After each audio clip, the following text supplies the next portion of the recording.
Good Sunday morning. I'm Jaden Jefferson, and welcome to this week's edition of Community Focus. This morning, I'm joined by Ohio Democratic Party Chair Liz Walters. Thanks for joining me. Thanks, Jaden, for having me. So, I want to first just start out by talking about some of the things that happened recently that's going to affect the Democratic Party. And one of them was an announcement regarding next year's Senate race. Ohio Secretary of State Frank LaRose, he's challenging Senator Sherrod Brown next year. So, what's your reaction? Well, I think that the Republican primary for Senate is once again going to be a very nasty race to the bottom.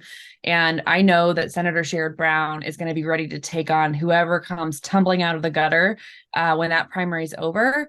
But I think as it relates specifically to Frank LaRose's announcement, Ohioans are a really smart group of voters. They're very thoughtful. And Frank has continued to make error after error in the job he has. So given that he is so bad at the job he has, I'm not sure why Ohioans would want to give him a promotion to something new. So I think, I would encourage Frank to keep his eye on the ball running elections in Ohio. And I know that Senator Brown is going to be ready to take on whoever comes out of the primary in that race. And obviously, the Secretary of State's office is overseeing the August 8th election, which is coming up. And obviously, there are a lot of people that may still be unaware of what's happening on August 8th or are completely aware of what's happening on August 8th. I've covered it in the past. So if you're new to it, just check out the stories. But let's go ahead and talk about issue one, because the Ohio Democratic Party has not supported it. The Ohio Republicans are supporting it. So go ahead and give us an idea of why the Democrats don't support issue.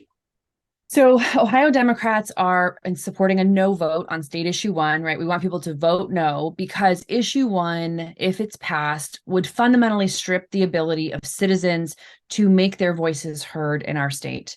Since 1912, Ohio voters have had the right to a citizen-led ballot initiative process, meaning we have the right to put an issue before the voters that we think is important. More importantly, it's a way that we can keep corrupt politicians in check by having our own vote outside the legislature to hold them accountable on issues that matter most to us. So whether that's abortion rights, civil rights, voting rights, if you care about joining a union, issue one could have a far-ranging effects on those rights in the future.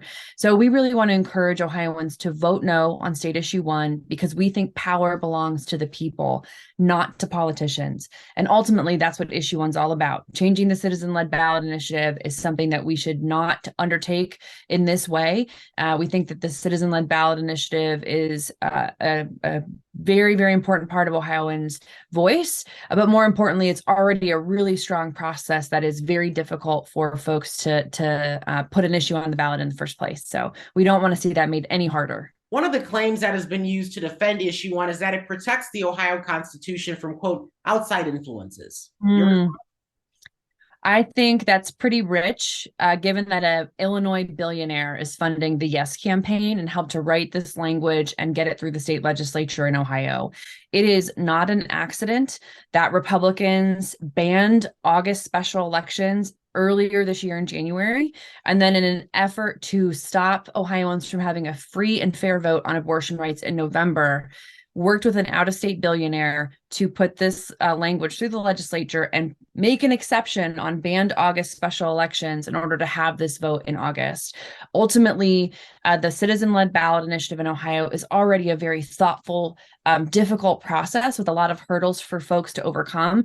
And I think, in fact, in recent years, only 4 state ballot initiatives that were citizen-led have really gotten placement and had a vote here in Ohio. So we do not, as citizens, we don't abuse that. And we definitely do not want out-of-state billionaires trying to take it away from us. I want to talk about some other issues while we're talking about the big issue, issue one on August 8th. One other thing that kind of is going to follow this is a vote on abortion in Ohio. Mm-hmm. So are you nervous ahead of that vote, or are you confident that Ohioans will support abortion? Well, look, as you can understand, I'm sure we are very focused on the August 8th special first. We've got to put all of our energy and all of our attention on defeating state issue one on August 8th at the ballot box. But then I know as we get through that, after we defeat issue one, we are going to have a good and honest debate in Ohio about women's healthcare rights, right? And I think that's the That's the fall vote that we expect. Abortion rights across the country are universally favored. People think it's important for women to have the ability to make their own healthcare choices with the input of their doctors and their families and their own decisions, and that politicians belong nowhere in that decision making. Politicians should not insert themselves into the healthcare choices for women around the country, but especially here in Ohio.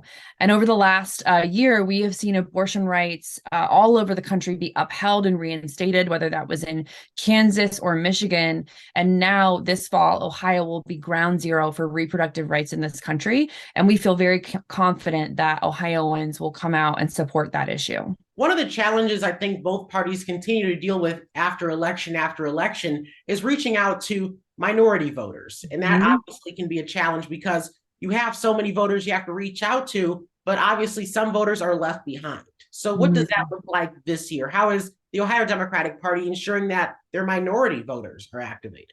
Yeah, love this question, Jaden. Thank you. So as we have started this work, Ohio Democrats are part of a big coalition on the One Person, One Vote campaign, which is August 8th special. We're also part of a huge coalition to have this fight over abortion rights here in Ohio in November. And every step of the way, what we have been very clear about is our job is to talk to the Democratic voters who are with us, right? The voters in our urban communities and our rural communities, but good Democrats who always show up and vote in the general election. And so as we've done that work in coalition, Ohio Democrats have really said our lane is to go talk to voters of color, to young people, to women across the state who are constantly, making important that their voice is heard. And so we are knocking doors, we are making phone calls. Tomorrow, we're going to be expanding our activity, particularly in African-American communities in South and East Columbus, on the east side of Cleveland, to just make sure voters know what's at stake, that there is an election happening on August 8th, but more importantly, taking the time to educate folks about Ohio's new photo ID laws that are now in place. So we have been working hard from the jump to get into this message into communities of color across the state, and we're not going to stop. That's the place we're going to continue to do a lot of our work this year and next. And you said before that you're now focused on August 8th. So between now and August 8th, what's all that work going to look like? Well, everything from, knocking doors and making phone calls to talking to great thought leaders like you and reporters across the state to make sure that Ohioans know what's at stake. If folks want to get involved with us, they can go to ohiodems.org/vote. On that page, they can make their plan to vote. They can learn more about where and how to cast their ballot, but they can also learn more about how to take action to talk to their friends and family and neighbors about the importance of this election. So no matter where you live in Ohio, there is something happening in your community close to you where you can do a canvas and talk to your neighbors at the door and give them some helpful information about August 8th. You can make phone calls with us. We do it all on Zoom every night. And sometimes we have some special guests pop in. Last night, Mayor Aftab Puraval from Cincinnati jumped in to say thank you and make phone calls with folks. But there's a host of other ways folks can take action from home if that's what works best for them. So again, you can go to ohiodems.org/vote to learn more. Well, Ohio Democratic Party Chair Liz Walters, thank you so much for your time. Jaden, thanks so much for having me, and thanks for everything you do. We're so proud to have you be here in Ohio with us.